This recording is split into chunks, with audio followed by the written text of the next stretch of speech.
Hello friends, welcome to my channel Rajesh 360। Rajesh 360 চ্যানেলে তোমাদের সকলকে স্বাগত। জিলেটের অনলাইন ক্লাসে ইমেকের প্রিভিয়াস ইয়ার কোশ্চেন সলভ করছিলাম আমরা। তো আজকে ইমেকে 2011 সালের আমি প্রশ্ন সলভ করে দেবো প্রিভিয়াস ইয়ার। তো এর আগে আমি 2008 থেকে 2010 পর্যন্ত প্রিভিয়াস ইয়ারের ইমেকের কোশ্চেন সলিউশন করে দিয়েছি। সেগুলো যদি তোমরা দেখতে চাও তার লিঙ্ক ডিসক্রিপশনে পেয়ে যাবে এবং আই বাটনেও আমি দিয়ে দেবো।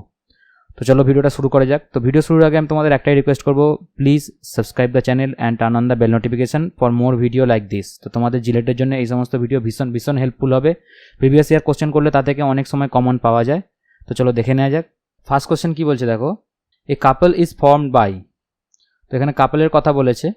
তো কাপল কীভাবে ফর্মড হয়, তো এখানে অপশান হবে হচ্ছে option C is the right answer. Two equal unlike parallel force. দেখো দুটো equal unlike parallel force, unlike বলতে কি বোঝায় দেখো, আমি এখানে একটা কাপল ড্র করে দেখাচ্ছি।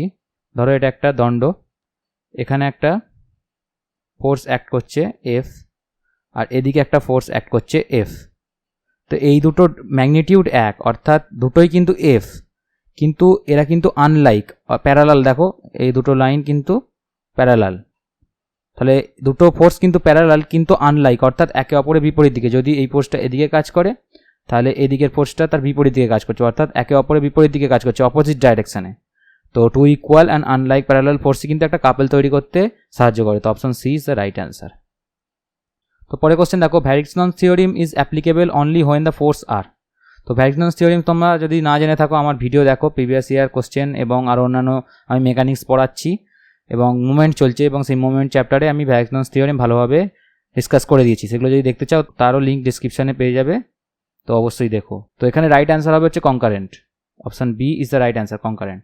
তো ভ্যারিকসনস থিওরিম কি বলে দেখো, যদি একটা ফোর্স হয়, এখানে একটা ফোর্স অ্যাক্ট করছে, এই পয়েন্টে একটা ফোর্স অ্যাক্ট করছে, এই পয়েন্টে একটা ফোর্স অ্যাক্ট করছে। তো এই যে ফোর্সগুলো অ্যাক্ট করছে F1, F2, F3, F4, যে বিভিন্ন ফোর্স অ্যাক্ট করছে র্যান্ডম, এদেরকে যদি আমি একটা রেজাল্ট্যান্ট তো পাবো, একটা রেজাল্ট্যান্ট ধরো পেলাম এখানে আর। এই রেজাল্ট্যান্টে যদি মোমেন্ট বার করি, ওকে, রেজাল্ট্যান্টে যদি মোমেন্ট বার করি একটা নির্দিষ্ট ডিস্টেন্সে ম্যাগনিটিউডের সাথে, তাহলে যেটা আমরা পাবো, ধরে নিলাম এক্স পাবো, তাহলে এই ফোর্সগুলোকে যদি আমি ইন্ডিভিজুয়ালি মোমেন্ট বার করি, F1 এর মোমেন্ট, F2 এর মোমেন্ট, F3 এর, এইভাবে যদি আমরা বের করি, তাহলে তাদের মোমেন্টগুলোকে যদি আমি যোগ করি, ফোর্সগুলোর ইন্ডিভিজুয়ালি ফোর্সগুলোর মোমেন্ট বের করে যোগ করি, সেই মোমেন্টটা, তো রেজাল্ট্যান্ট করলে এই ফোর্সগুলো যা হয়, সেই রেজাল্ট্যান্টের মোমেন্ট বের করলে এই দুটো ইকুয়াল হয়। তো এই দেখো এখানে কনকারেন্ট, অর্থাৎ সেম পয়েন্টে কিন্তু অ্যাক্ট করছে। তো সেম পয়েন্টে অ্যাক্ট না করলে কিন্তু ভ্যারিকসনস থিওরেম ভ্যালিড হবে না। তো সেই জন্য option B is the right answer, concurrent. তো পরের প্রশ্ন দেখো কি বলছে, three force acting on a body can keep in equilibrium only when they are. দেখো এটা অপশান হবে হচ্ছে coplanar concurrent. Option B is the right answer. ধরো একটা তিনটে ফোর্স আছে এখানে, এফ আর একটা এফ, আমি নাম দিয়ে দিচ্ছি F1, F2, F3। দেখো কোপ্ল্যানার তো হতেই হবে, সেম প্লেনে তো অ্যাক্ট করতেই হবে এবং সেম পয়েন্টে অ্যাক্ট করতে হবে, অর্থাৎ এই তিনটে ফোর্স কিন্তু কোপ্ল্যানার এবং কনকারেন্ট হতে হবে। Option B is the right answer. পরের কোশ্চেন কি বলছে দেখো, তো পরের কোশ্চেন হচ্ছে যে a ball and a block of the same man are placed on a rough surface and are pulled by a force. When these are about to slide the force friction in the case of ball is. তো এখানে বলেছে frictional ফোর্সটা কার বেশি হবে, অর্থাৎ এখানে একটা বল আছে আর একটা ব্লক আছে, এই দুটো ব্লককে আমরা পুল্ড করেছি, অর্থাৎ ঠেলছি, পুল্ড বাই এ ফোর্স। তো এই যে সারফেসটা এবং এই যে বলের নিচের সারফেসটা এবং ব্লকের নিচের সারফেসে কার ফ্রিকশনাল ফোর্স বেশি হবে। Option B is the right answer, less than the force of friction in case of the block. তো ব্লকের থেকে ফ্রিকশনাল ফোর্স কিন্তু রোলিং ফ্রিকশনে কম হয়। তো option B is the right answer. তো নেক্সট কোশ্চেন কি বলছে দেখো, angle made by resultant of normal direction and frictional force in the normal direction in the point of impending motion is called. তো এটা হবে তো অবশ্যই সি হবে, অ্যাঙ্গেল অফ ফ্রিকশন। তার কারণ হচ্ছে ধরো এখানে একটা বস্তু ড্র করলাম, এটা যদি নর্মাল রিয়াকশান হয় এন, এখানে যদি একটা ফোর্স কাজ করে, তো এই রেজাল্ট্যান্ট এটা হচ্ছে আর হয়। তো রেজাল্ট্যান্ট আর নর্মালের মাঝখানে যেটা অ্যাঙ্গেল অফ ফ্রিকশনই বোঝায়, তো রেজাল্ট্যান্ট এবং নর্মাল রিয়াকশানের মাঝের যে অ্যাঙ্গেলটা সেটা angle of friction. Option C is the right answer. Next question, the centroid of an equilateral triangle of an side A with a side parallel to the x-axis is।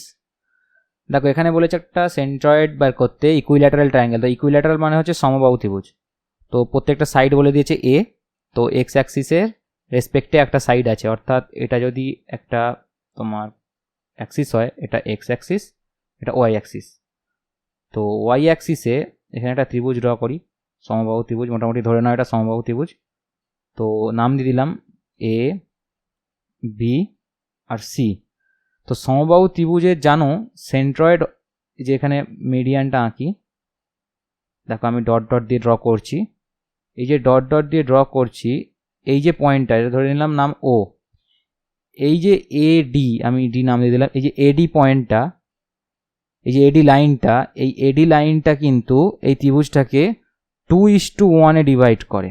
তোমরা নিশ্চয়ই পড়ে থাকবে ছোটবেলায়, 2:1 অনুপাতে ডিভাইড করে। অর্থাৎ এ ও আর ওডি, এই যে ডিভাইড হয়েছে ত্রিভুজটা এই ও পয়েন্টে, সেটা 2:1 অনুপাতে। অর্থাৎ এ ও, এ হচ্ছে, যদি আমি 2:1কে ভাঙি তাহলে 2:1, 2/2 + 1 হচ্ছে 2/3, আর একটা হবে হচ্ছে 1/2 + 1, 1/3।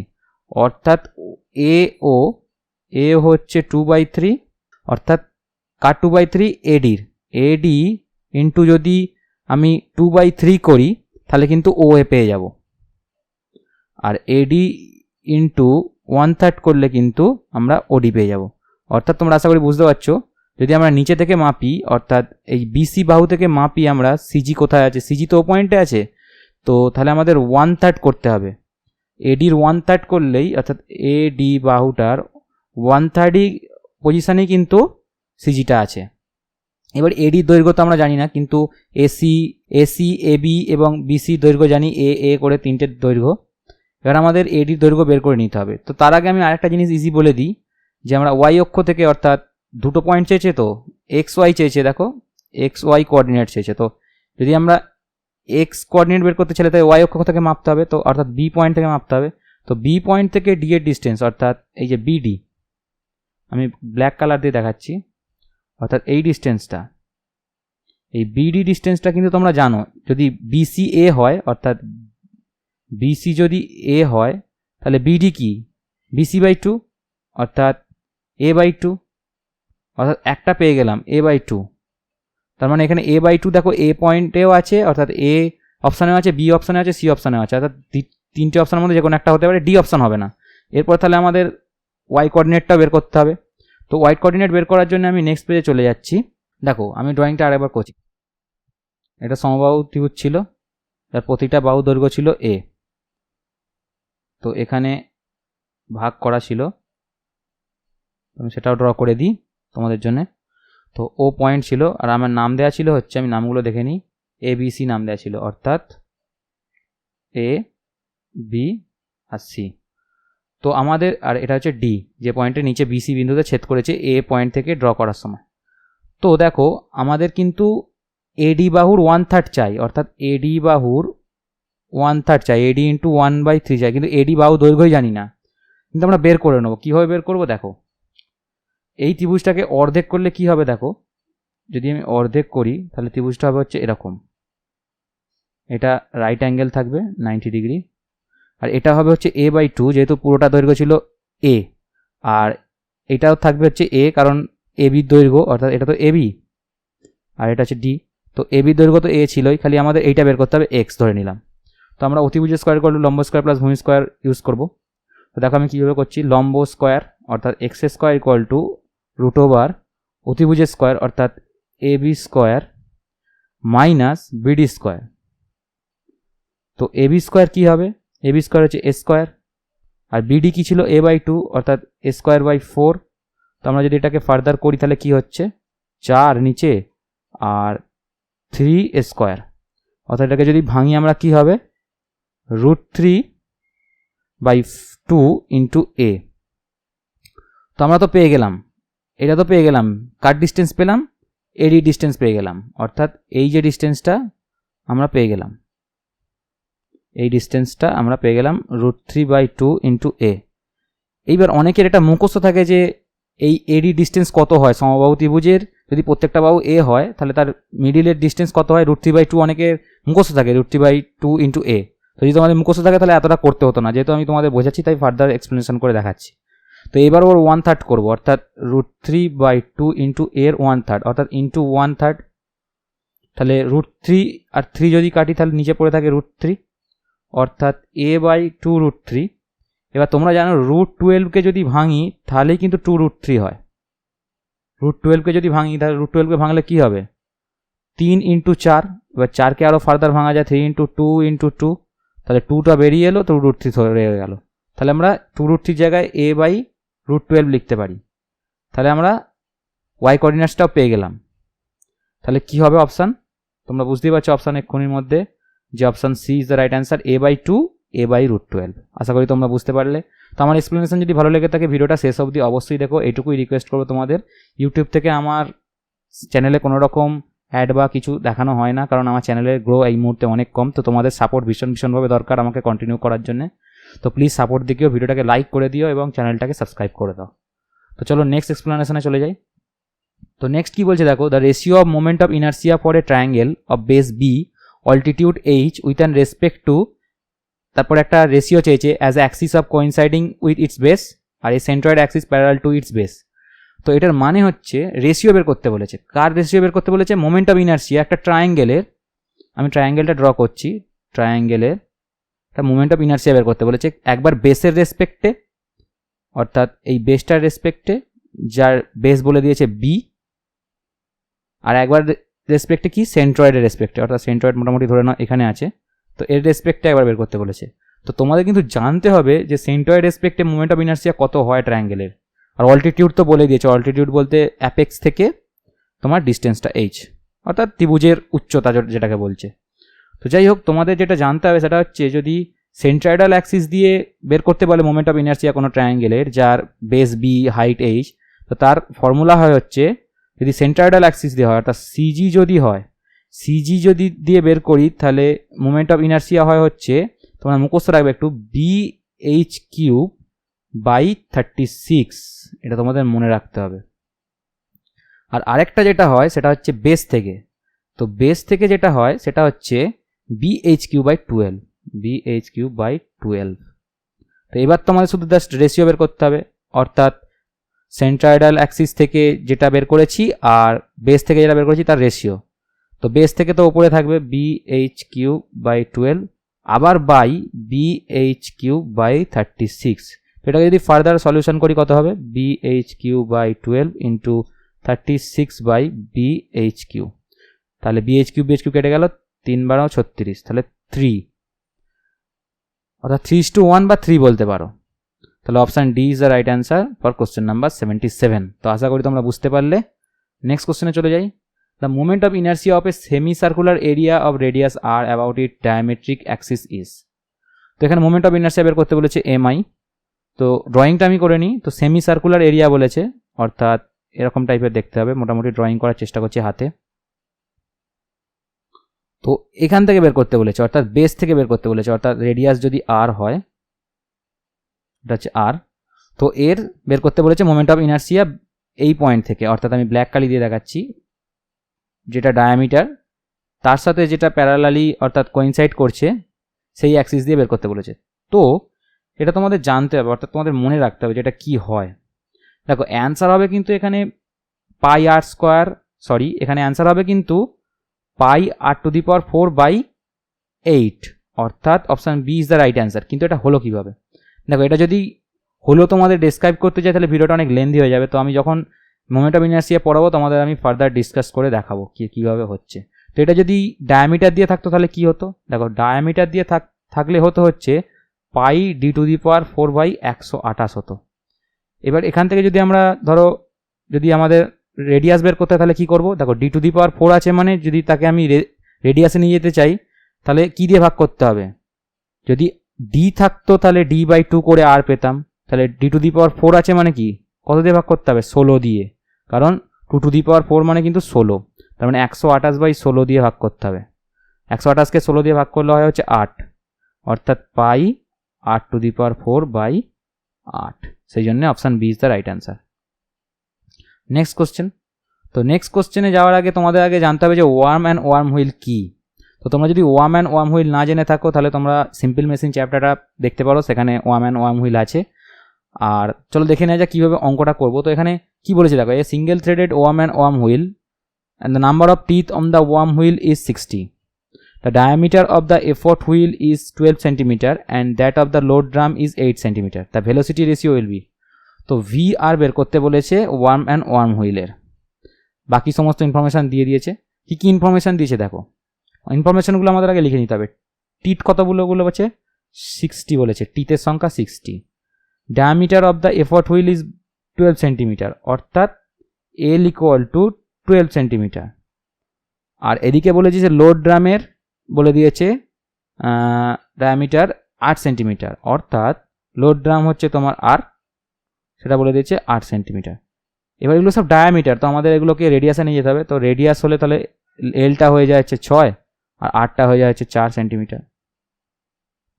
এরপর তো আমাদের ফর্মুলা জাস্ট বসাতে হবে। তো ওয়ার্ম অ্যান্ড ওয়ার্ম হুইলের ফর্মুলা হচ্ছে ভিআর এর, ভিআর ইকুয়াল টু যেটা হয় সেটা হলো, ভালো করে দেখো, L by R into T by N. তো এখানে এনটা কি, এন হচ্ছে সিঙ্গেল থ্রেডেড, এখানে বলছে সিঙ্গেল থ্রেডেড, ডবল থ্রেডেড হয় তো সেখানে 2 লিখতাম। তোমরা নিশ্চয়ই পড়েছো না, 8 বল 2তে যখন পড়েছিল তখন সিঙ্গেল স্ট্যাট মাল্টি স্ট্যাট ওই জিনিসটা পড়েছিল, সিঙ্গেল থ্রেডেড মাল্টি থ্রেড ওইগুলোর ব্যাপার বলছে এখানে। তার মানে যদি সিঙ্গেল থ্রেডেড বলে সেটা এন ইকুয়াল টু 1 হয়, আর যদি ডবল থ্রেডেড বলতো তাহলে এন ইকুয়াল টু 2 হতো। তো এটা একটুখানি দেখে রাখবে। তো এন হচ্ছে সেটা, তো টি বাকি তো সমস্ত বলা আছে। তো এল হচ্ছে 6, রেডিয়াস হচ্ছে 4, আর টি হচ্ছে 60, আর এন তো 1। তো তোমরা যদি কাটাকাটি করো এটা আসবে হচ্ছে 90। তো option C is the right answer for question number 79। আশা করি তোমরা বুঝতে পারলে। তো পরের কোশ্চেনে চলে যাচ্ছি। পরের কোশ্চেনটা ভীষণ ইজি।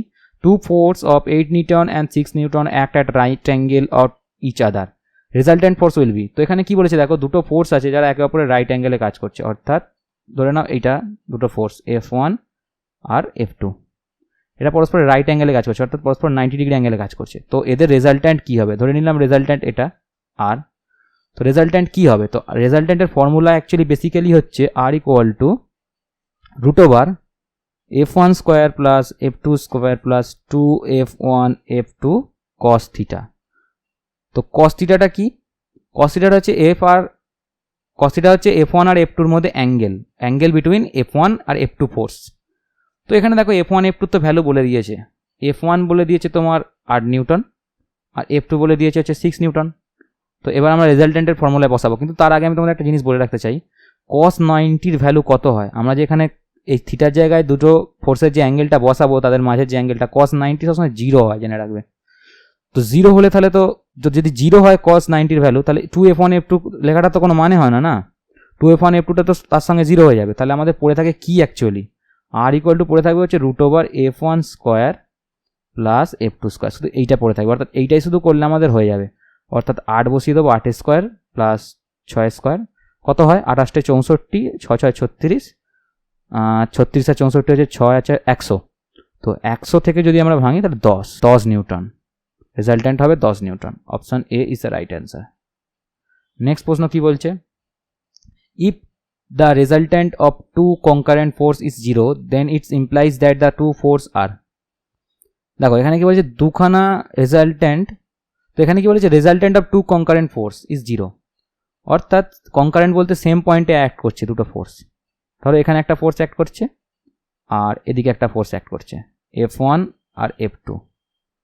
তো এখানে কি বলেছে যদি এদের 0 হয় রেজাল্ট্যান্ট, তাহলে 2 ফোর্স, তাহলে দুটো ফোর্স কি অ্যাকচুয়ালি কি, দেখো এক হয় হচ্ছে, দেখো কখন দুটো ফোর্স 0 হয় রেজাল্ট্যান্ট, দেখো যখন তাদের ম্যাগনিটিউড সমান হয় এবং একে অপরের বিপরীত দিকে হয়, অর্থাৎ যদি f1 আর f2 ম্যাগনিটিউড সেম হয়, ধরে নাও 40 নিউটন, আর f2 ভ্যালু ধরে নাও 40 নিউটন, কিন্তু এখানে তাদের সামেশান করলে কিন্তু 0 হবে না, কারণ এরা ডাইরেকশান বলা নেই।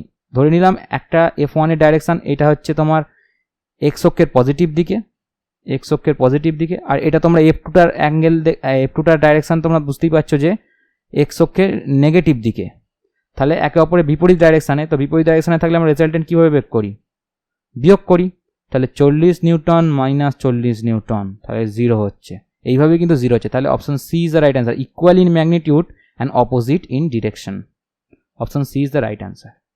পরের প্রশ্নে চলে যাচ্ছি, which of the following system of force cannot be reduce to a single force. এখানে বলেছে কি টাইপের সিস্টেম অফ ফোর্স রিডিউস করা যায় না সিঙ্গেল ফোর্সে। তো অ্যান্সারটা তোমাদের একটুখানি জেনে রাখতে হবে যে কিভাবে হচ্ছে। দেখো এখানে রাইট অপশান হবে হচ্ছে option C is the right answer, non concurrent force in space. দেখো নন কনকারেন্ট মানে হচ্ছে ধরো এদিকে একটা ফোর্স কাজ করছে, এই পয়েন্টে একটা ফোর্স কাজ করছে, এই পয়েন্টে এদিকে একটা ফোর্স কাজ করছে, এদেরকে আমরা সিঙ্গেল ফোর্সে রিডিউস করতে পারবো না। তার কারণ হচ্ছে যদি কনকারেন্ট হতো তাহলে এই কনকারেন্ট ফোর্সগুলোকে আমি হরিজন্টালি ভার্টিক্যালি ভেঙে নিয়ে অ্যাকচুয়ালি কি হচ্ছে রেজাল্টেন্ট বের করে আমরা সিঙ্গেল ফোর্সে আনতে পারতাম। কিন্তু যেহেতু নন কনকারেন্ট হয়ে যায়, অর্থাৎ একটা নির্দিষ্ট পয়েন্টে অ্যাক্ট করছে না, তাহলে তাদেরকে আমি সিঙ্গেল ফোর্সে রিডিউস করতে পারবো না। তো option C is the right answer সেই জন্যে। পরের কোশ্চেন, তো এরপরে যেটা বলেছে question number 83, the dimensional unit of momentum may be expressed as. দেখো মোমেন্টাম মানে কি, ভরবেগ, অর্থাৎ ভর হচ্ছে এম আর মোমেন্টামে ভি হচ্ছে ভি, বেগ। তো এম এর মাস তো এম ডাইমেনশন হয়, এবার ভি কি, মিটার পার সেকেন্ড। তো মিটারের তো ডিস্টেন্স, তার মানে এল, আর সেকেন্ড কি টি, অর্থাৎ M L T to the power -1। যদি টিটাকে আমি ওপরে তুলে নিই, এল টিটাকে তো এল টি টু দি পাওয়ার -1 লেখাই যায়, তো তাহলে হচ্ছে M L T to the power -1। তো কোথায় খুঁজতে হবে, option C is the right answer, M L T to the power -1 is the right answer. পরের প্রশ্ন কি বলছে দেখো, the branch of dynamics which deals the motion of bodies without any reference to the causes of motion is known as. যদি আমরা তোমার মেকানিক্সের যে পড়াচ্ছি আমি তার যদি ফার্স্ট ভিডিও দেখে থাকো, যেদিনকে আমি ডিসকাশন করেছি বিভিন্ন রকম ফোর্স নিয়ে, কাইনেমেটিক্স কি, কাইনেটিক্স কি, স্ট্যাটিক্স কি, মেকানিক্স কি, তো সেখানে তোমরা যদি পড়ে থাকো, জেনে থাকবে, তাহলে option A is the right answer. পরের প্রশ্ন কি বলছে দেখো, which of the following quantities is not a vector quantity. দেখো ভেক্টর কোয়ান্টিটি মানে কি আছে, ম্যাগনিটিউড আছে আর একটা ডিরেকশন আছে, তাকে বলা হয় হচ্ছে ভেক্টর কোয়ান্টিটি। দেখো ডিসপ্লেসমেন্ট কি, ডিসপ্লেসমেন্ট হচ্ছে ধরো এটা একটা এ পয়েন্ট, এটা একটা বি পয়েন্ট। তো ধরো একটা ব্যক্তি এইভাবে গেল এই পয়েন্টে, তো ডিসপ্লেসমেন্ট হচ্ছে এ পয়েন্ট থেকে বি পয়েন্টে যদি আমি পুরোপুরি সরাসরি সরলরেখা দিয়ে জুড়ে দিই, যে ডিস্টেন্সটা হয় সেটা হচ্ছে ডিসপ্লেসমেন্ট। অর্থাৎ এক স্থান থেকে কত স্থানে কত দূরত্বে আছে, ফার্স্ট পয়েন্ট থেকে সেকেন্ড পয়েন্টের ডিস্টেন্সটা হচ্ছে ডিসপ্লেসমেন্ট। ওকে, এবার মোমেন্টাম কি, ভরবেগ এমভি। তো তোমরা জানো নির্দিষ্ট ভরের বস্তু নির্দিষ্ট বেগে যাচ্ছে। এবার বেগ কি, ডিসপ্লেসমেন্ট বাই সেকেন্ড অর্থাৎ টাইম, অর্থাৎ এক সেকেন্ডে কতটা ডিসপ্লেসড করেছে, অর্থাৎ এ পয়েন্ট থেকে বি পয়েন্টে গেছে, এবং তার সাথে যদি মাস গুণ করি সেটাই হয় এমভি অর্থাৎ মোমেন্টাম। তাহলে যদি ভেলোসিটির একটা ডিরেকশন থাকে, ভেলোসিটির কেন ডিরেকশন আছে, কারণ এখানে ডিসপ্লেসমেন্ট বাই টাইম, ডিসপ্লেসমেন্টের যেহেতু ডিরেকশন ছিল একটা নির্দিষ্ট, তাই ভেলোসিটিরও কিন্তু ডিরেকশন থাকবে, এবং ভেলোসিটির যেহেতু ডিরেকশন আছে, মাস দিয়ে গুণ করলেও সেটা কিন্তু একটা ডিরেকশন থাকবে, তাই মোমেন্টামও কিন্তু ডিরেকশন আছে। তো অপশন বি এখানে হবে স্পিড। এবার স্পিড হচ্ছে কি, মিটার পার সেকেন্ড, আবার তোমার ভেলোসিটিও মিটার পার সেকেন্ড। তফাৎ হচ্ছে যে এটাই, স্পিড হচ্ছে ধরো এটা একটা এ পয়েন্ট আর এটা হচ্ছে বি পয়েন্ট। ধরো একটা লোক এইভাবে গেল সাপের মতো, তো গিয়ে বি পয়েন্টে গেল, সে যতটা রাস্তা গেল, অর্থাৎ এই বেঁকে বেঁকে যতটা রাস্তা গেল, সেইটার ডিস্টেন্স বাই টাইম হচ্ছে স্পিড। আর যেটা আমরা ডাইরেক্ট একদম মাপবো, অর্থাৎ এ পয়েন্ট থেকে বি পয়েন্ট পর্যন্ত যেটা ডাইরেক্ট মাপবো সরলরেখায়, যে এ পয়েন্ট থেকে বি পয়েন্ট কত দূরে আছে, সেই ডিস্টেন্সটা হচ্ছে, এবং সেই ডিস্টেন্স বাই টাইম হচ্ছে ভেলোসিটি, অর্থাৎ তফাৎ আছে। অর্থাৎ স্পিডের কোনো নির্দিষ্ট কোনো ডিরেকশান নেই, সে আঁকামাঁকা পথে গেলেও আমরা সেই আঁকামাঁকা পথের ডিস্টেন্সই মেজার করব, তো পার্টিকুলার কোনো ডিরেকশান নেই। তো অপশান বি সেই জন্য রাইট অ্যান্সার। তো ফ্রেন্ডস, আমার এক্সপ্লেনেশন কেমন লাগলো কমেন্টে জানিও। যদি তোমাদের অন্য কোনো কোয়ারি থেকে থাকে কমেন্টে লিখতে পারো, এবং যদি আরও অন্যান্য কোনো ভিডিও রিকোয়েস্ট থাকে সেটাও জানাতে পারো। তো ভিডিও শেষে আমি একটা কথাই বলতে চাই, এর আগে আমি অলরেডি আরও অন্যান্য সাবজেক্টে 10 ইয়ার্সের কোশ্চেন সলিউশন করেছি, তার ভিডিওর সমস্ত লিঙ্ক ডেসক্রিপশনে আছে, তোমরা যদি দেখতে চাও লিঙ্ক ইন দ্য ডেসক্রিপশন, অবশ্যই দেখো। রিকোয়েস্ট করবো, জিলেটের জন্য ভীষণ ইম্পর্টেন্ট। তো দেখা হচ্ছে পরের ভিডিওতে কোনো জিলেটেরই কোনো ভিডিও নিয়ে। তো thanks for watching, good bye.